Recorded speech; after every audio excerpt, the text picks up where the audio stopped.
আজ মঙ্গলবার বিকালে শহীদ মিনারে বৈষম্য বিরোধী ছাত্র আন্দোলনের পূর্ব ঘোষিত মার্চ ফর ইউনিটি কর্মসূচি পালিত হয়েছে। গণজমায়েতে বৈষম্য বিরোধী ছাত্র আন্দোলনের শীর্ষস্থানীয় নেতারা আগামী 15 জানুয়ারির মধ্যে অন্তর্বর্তীকালীন সরকারকে জুলাই গণ অভ্যুত্থানের ঘোষণাপত্র জারির আহ্বান জানিয়েছেন।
ওই জুন 5 থেকে আগস্ট 5-এর যে লড়াই, সে লড়াই কি শেষ হয়ে গিয়েছে?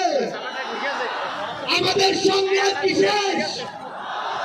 আমাদের সামনে এখনো খুনিরা, খুনিদের দোসররা এখন উন্মুক্ত ভাবে চলাফেরা করে।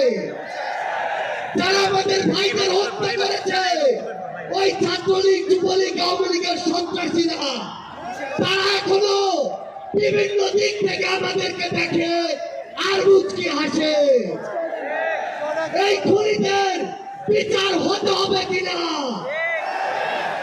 আমার যারা আহত যোদ্ধা রয়েছে, শহীদ পরিবার রয়েছে, তাদের এই খুনের বিচার হতে হবে কিনা?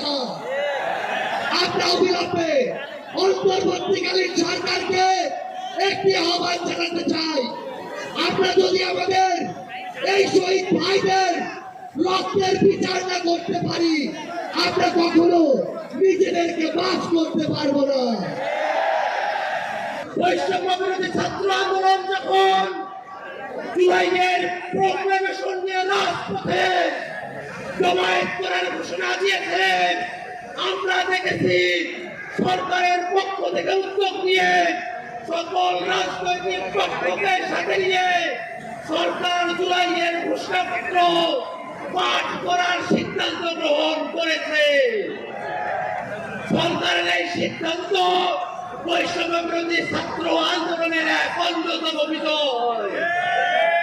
আমরা সরকারের কাছে দাবি জানাতে চাই, অবিলম্বে জানুয়ারি মাসের 15 তারিখের মধ্যে জুলাইয়ের প্রোক্লেমেশন ঘোষণা করতে হবে। এই বিশ্বের গণঅভ্যুত্থানের বাগের বাচ্চা এবং বাগিনীরা সেই প্রোক্লেমেশন মেনে নিবে না। আমরা এই শহীদ মিনার থেকে ঘোষণা করছি, আমাদের এই প্রোক্লেমেশনের মধ্যে বাংলাদেশের যে গত 53 বছরে যে প্রতিষ্ঠানগুলো ভেঙে পড়েছে, সেগুলোর সংস্কারের ইঙ্গিত থাকতে হবে।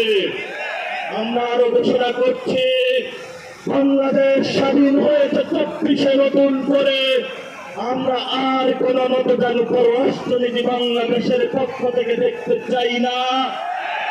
আমরা বাংলাদেশকে পৃথিবীর মঞ্চে নতুন এক বাংলাদেশ দেখতে চাই।